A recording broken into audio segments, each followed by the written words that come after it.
He is going to force the world to accept the rebuilding of the Jewish temple, and then he's going to put his image there. Well, Dave, you referred to Daniel. Let me go over some scriptures for our listeners so they can check these out themselves.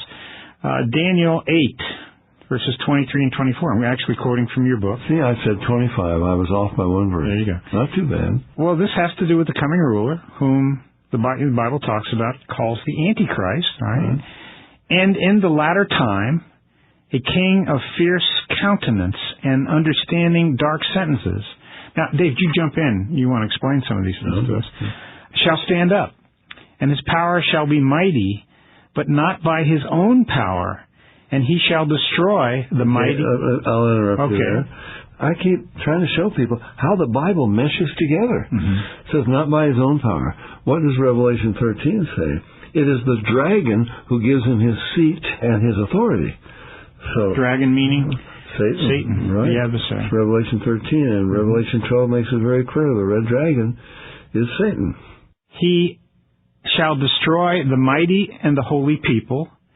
Ye have heard that Antichrist shall come. So this begins in Daniel, and then we go to the New Testament, 2 Thessalonians chapter 2, verses 8 to 12. And then shall that wicked one be revealed, whose coming is after the working of Satan, with all power and signs and lying wonders, and with all deceivableness and unrighteousness in them that perish, because they receive not the love of the truth, that they might be saved. And for this cause God shall send them strong delusion, that they should believe a lie, that they all might be damned, who believe not the truth, but had pleasure in unrighteousness. So in Daniel 8:24, through peace, he will destroy many. So Israel will accept him as the Messiah because he brings peace. And he will force the world to accept the rebuilding of the temple. They think that's marvelous, but then he's going to put his own image there. And this is the abomination, the work of desolation. Daniel warned about, Jesus talked about it. When you see that, Jews, get out of there. Right. Because God's judgment is going to come. Well, Revelation 13, you referred to it earlier. 13 verses 8 and 9. And they worshiped the beast, saying, Who is able to make war with him? And power was given him over all kindreds and tongues and nations, and all that dwell upon the earth shall worship him, whose names are not written in the book of life of the Lamb slain from the foundation of the world.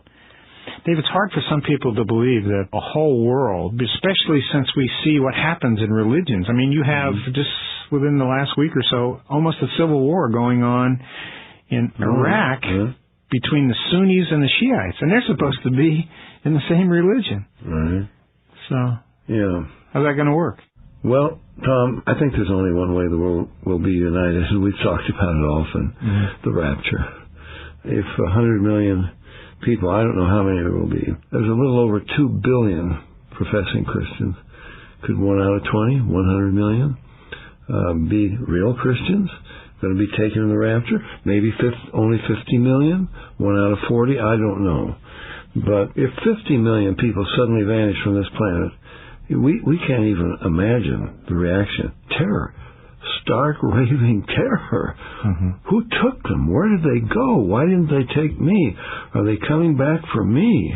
This is phenomenon, beam me up, Scotty. We're already prepared for this. The UFO invasion, invisible UFOs or whatever, they took them off to a slave planet or something. All kinds of scenarios you could come up with.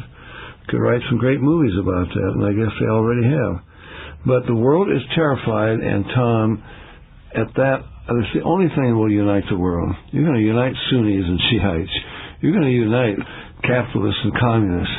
You're going to unite Muslims and Christians, so-called. Or you're going to have to terrorize them, in effect. Oh, this world will be so terrified, and a man arises. He's got the answer, as you just read from 2 Thessalonians. He has all the power of Satan with lying signs and wonders. And he tells them, you take his mark, you won't be taken. I know where they went. I'm negotiating to get them back.